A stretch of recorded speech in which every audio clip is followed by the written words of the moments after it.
Hey, I'm Marty Dodson. And I'm Clay Mills. Welcome to SongTown on Songwriting.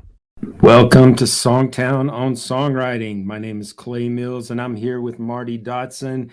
Today's going to be fun. We're going to talk about the very worst advice we ever got when we started writing songs, things that completely derailed us for a minute or two till we figured it out and said, that stuff is bonkers. And then we're going to finish it off just to end on a positive note. We're going to talk about some of the best advice that we ever got as writers. So, Marty, why don't you start it off? Well, one of the worst pieces of advice I ever heard was you got to chase what's on the radio. And that's horrible advice because what's on the radio was probably written a couple years ago, and it's not necessarily where radio's going. And so you kind of have to be, Clay, you use the analogy of it's like a quarterback doesn't throw the ball where the receiver was when he let go of the ball. He throws it where he thinks it's going to be. And that's kind of how you have to write. If you're writing for radio, you kind of have to look at the trends and where things are going and write out beyond what's on the radio. Plus, if you're just writing things like what's on the radio and just copying that, there's already people doing that really well. You know, those people are succeeding that. If you're hearing their songs on the radio, they're succeeding at that. And so just copying that is probably not going to get you anywhere. What are your thoughts on that? I agree, and I think you just reminded me of some advice I got one time was the complete opposite, where someone said, oh, don't pay attention to what's on the radio, just write from the heart. First of all, as songwriters, none of us start out and sit down and start writing songs and go, I'm just going to write outside the heart. I'm not going to write about things that I care about. Like, come on, don't most of us sit down to pour our hearts out? I mean, just write from the heart. What's that about? But the opposite, I guess, to your approach would be to never listen to anything that's commercial and expect the audience who is speaking that commercial language to, go, oh yeah, I get what you're doing, even though it's nothing like what I'm digging right now. So I think it has to be a balance. And, it kind of threw me off when I would hear somebody go, well, I tried to write a hit for years and years, and then I just wrote from the heart and had success all of a sudden. So at first I thought, okay, well, that means you shouldn't try to write commercially. But after doing this a long time, I figured out it's actually somewhere in between. That time that person spent figuring out how to speak a commercial language was time well spent. But then when they put their heart into it and wrote something that really mattered to them, then the two collided. And I think that's what you have to do. You have to be aware of what's going on in the world, be aware of trends, be aware of that, speak the same commercial language, but you've got to let your heart take you past that. You've got to write something that matters to you, and you have to write it in a way where you don't just sound like you're regurgitating the last 10 hits that were on radio. Because honestly, the person who wrote the last 10 hits is probably going to write the 11th one. So your only shot is to write something that matters to you, that's a little different than what's out there. But you can't just completely go, okay, I'm not going to sound anything like what the listeners want to hear. I'm just going to sound like I'm from another planet. That's not going to work either.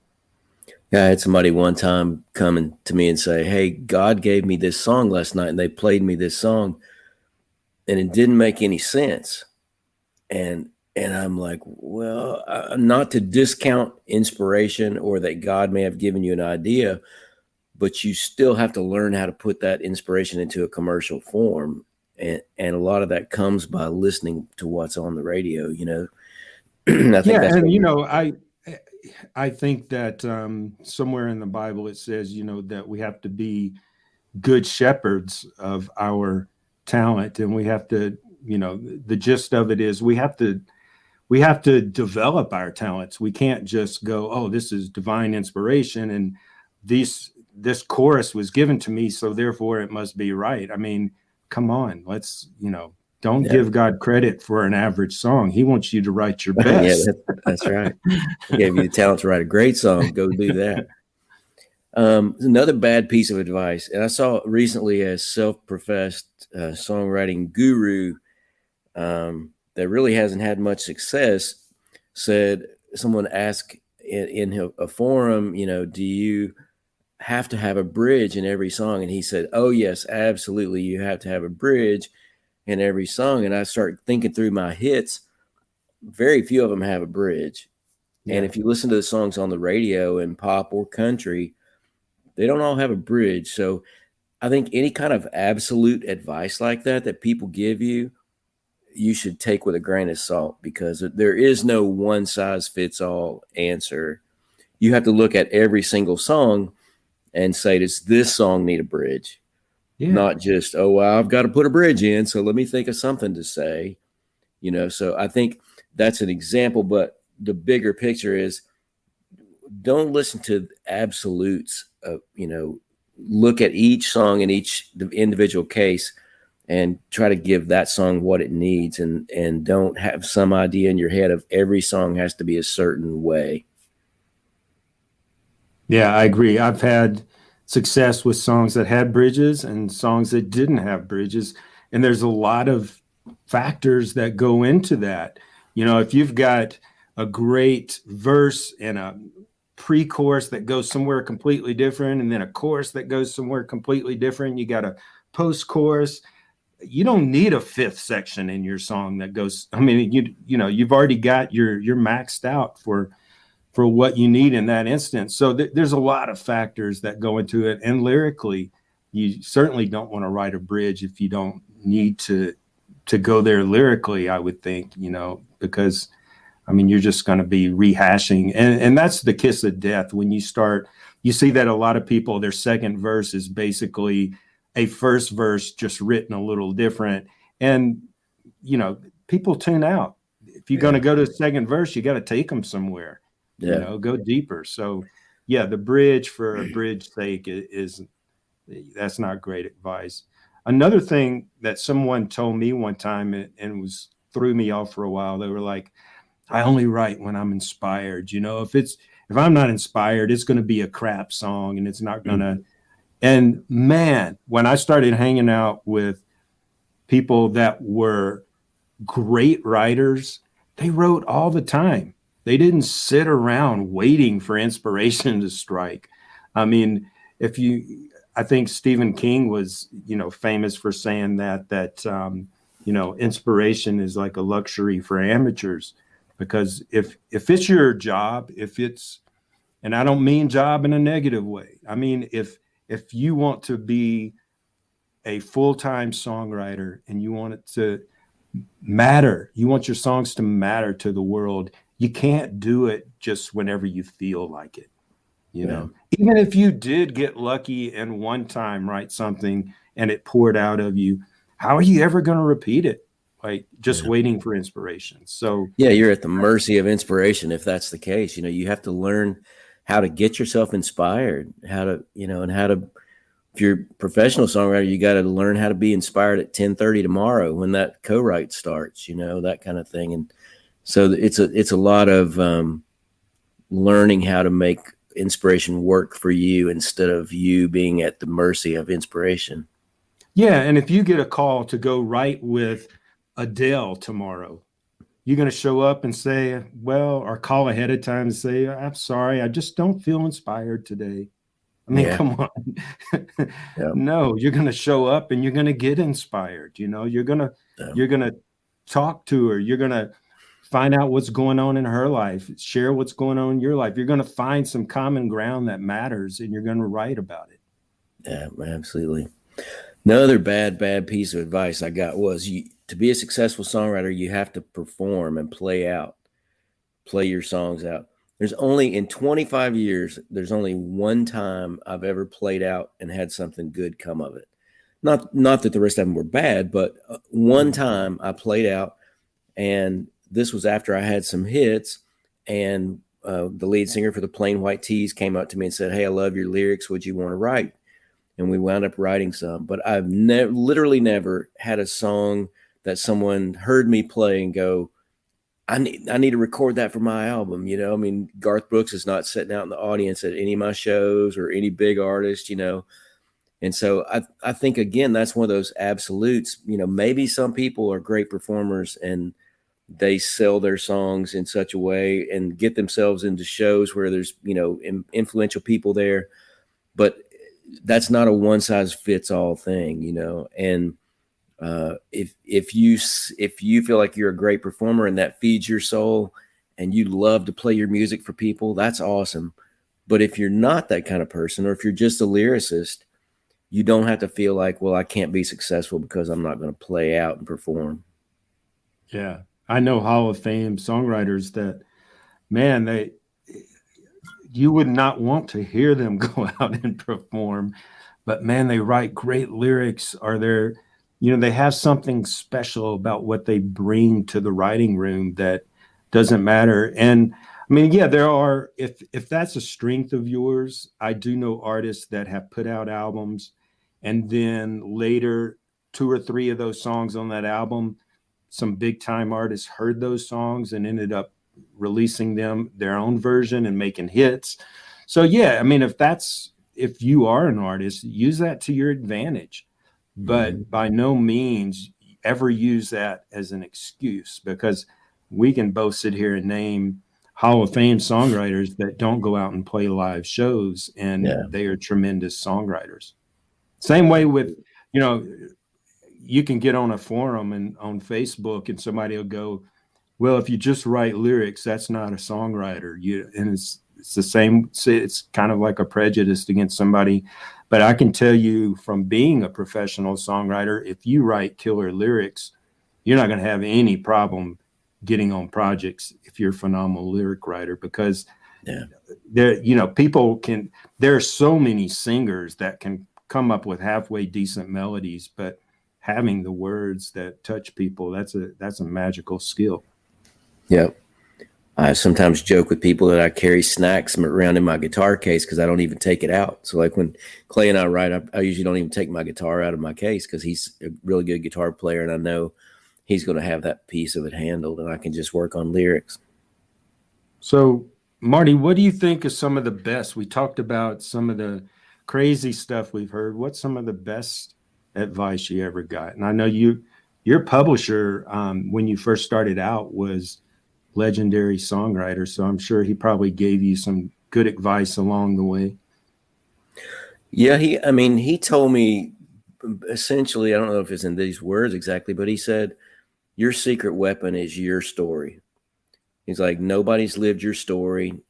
Nobody has had all the experiences you've had. And so nobody comes at songwriting from the perspective you can come from. So if you can learn, like Clay was talking about earlier, if you can learn to be commercial and share those things that are important to you, that matter to you in a commercial way, your story is going to be what makes them unique, you know, and there are songs that only you can write. And that gave me a lot of confidence because I think I did a lot of comparing myself to other people. And he was trying to kind of subtly say to me, you know, don't compare yourself to other people. Dig deep into who you are and what you want to say.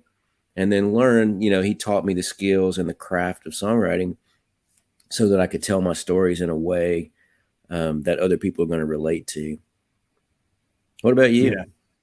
Yeah, I totally agree. In fact, my first publishing deal with EMI Music, famous producer at the time, Mark Bright, signed me to publishing company. He worked there. He was a staff producer at EMI. And I asked him, I was like, well, years later, you know, I talked to him. I said, why did you sign me back then? I didn't have any hits. You know, nobody had ever even recorded one of my songs. And he said, you had a unique voice. He didn't say, oh, you were writing really commercial music that sounds like everything else, or like he didn't say it sounded like you were going to write the next hit. He said you had a unique voice. And that's what I think people miss when they're chasing that special thing. What it takes to write a hit song is they forget that they have that unique voice. Yeah, absolutely. And I think after you've been you start out unique, and I think you start feeling the pressure of, I want to get somebody to sing one of my songs that's famous. And so you start watering down what you do. And I think then you got to get back to your unique voice before you're ever going to have any success. Yeah. And I see people too that freak out. They get the feedback that your songs are too out there or too different. Mm-hmm. And they, instead of just kind of dialing them back a little bit to get closer to the market, they freak out and they abandon the whole thing that they're doing, And if you get the feedback that your songs are too out there or too different, I would just dial them back a little bit, because that can be good. That can be really good, that your songs are different than everybody else's and that you have a little different take. So don't throw the baby out with the bathwater if you get that kind of feedback. Yeah, my first kind of mentor who was mentoring me as a writer and believed in my writing, guy in Nashville, Bobby Cottle. And I'm trying to just get the story. It's coming back to me now because I wasn't planning on talking about this, but he was Craig Wiseman's first publisher. And Craig went on to write, probably 30 or more #1 songs, just a monster songwriter. And he said for 5 years, he pitched Craig's songs around Nashville and nobody got them. They were just too out there. They just didn't, for the times, people didn't get them. And I said, well, did he change what he was doing? And he goes, not really. He just kept doing it. And finally the town caught up with him. I guess from pitching those songs over and over, it started just kind of, people started going, well, maybe that could work, and then next thing you know, he gets a cut, he gets a hit, and then everybody wants that. And since he's writing the way he writes and no one else in town wrote like that, he cornered that market. So people are like, I want a song like that hit. And it's like, well, you got to go to Craig Wiseman for that. He's the only guy writing that stuff. And then, so Smart Town, 3 years later, of course, everybody's trying to copy Craig Wiseman. Right. Yeah, absolutely. You got any more good pieces of advice, or are we going to close it out? I think, pretty much what I would say to anyone that we touched on before is just sit down every day. Even if it's for a few minutes, you've got to work at it. You've got to keep that, muscle going. You've got to keep building that writing muscle. And don't worry so much about whether you're writing, whether it's going to be good or it's going to be bad. Just write, get in there every day and write and write and write. And I think good things will come out of that. Absolutely. Well, everybody, check out the show notes. We got a lot of information in there about books we've written, about SongTown itself. Thanks for being here. Hopefully you can learn from the worst advice we've ever been given. And the best advice, Marty, would be check out our sponsor, Sweetwater, because they have the deals. And that's where I've gotten all my gear for the last 20 years. So thankfully, we did not get a sponsor where I have to go, well, I don't know about them. We can't, be sponsored by that company. I don't know anything about them. Yeah. Keeping it real like we do at SongTown. I bought everything in my studio from Sweetwater for about I would say the past 20 plus years. Clay and I both use them. That's why we recommend them. Yeah, man. All right. Take care, everybody.